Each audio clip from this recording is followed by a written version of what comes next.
ദൈവത്തിൻ്റെ ഏറ്റവും പ്രിയമുള്ളവരെ, അവിടുത്തെ സമാധാനം ഞാൻ ആശംസിക്കുന്നു.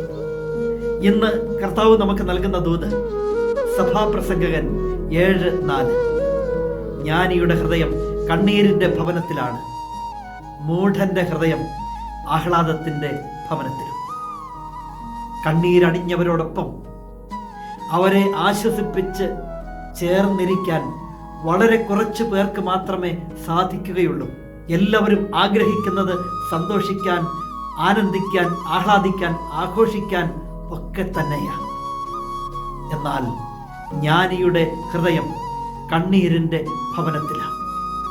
കൈയടിക്കാൻ കരങ്ങൾ ഉയർത്തുന്നതിനേക്കാൾ കൂടുതൽ അവരുടെ കരങ്ങൾ ഉയരുന്നത് കണ്ണീർ തുടയ്ക്കാനാണ്.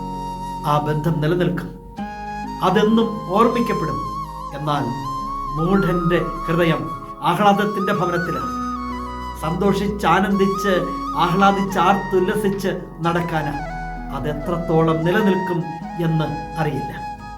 തോറ്റുപോയവരുടെ തോളത്ത് കൈകളിട്ട് അവരെ ആശ്വസിപ്പിച്ച് ചേർന്നിരിക്കുക എന്നത് ഒരു ചെറിയ കാര്യമല്ല. കരുണാമയനായ ദൈവം നമ്മെ എല്ലാവരെയും സമൃദ്ധിയായി അനുഗ്രഹിക്കും.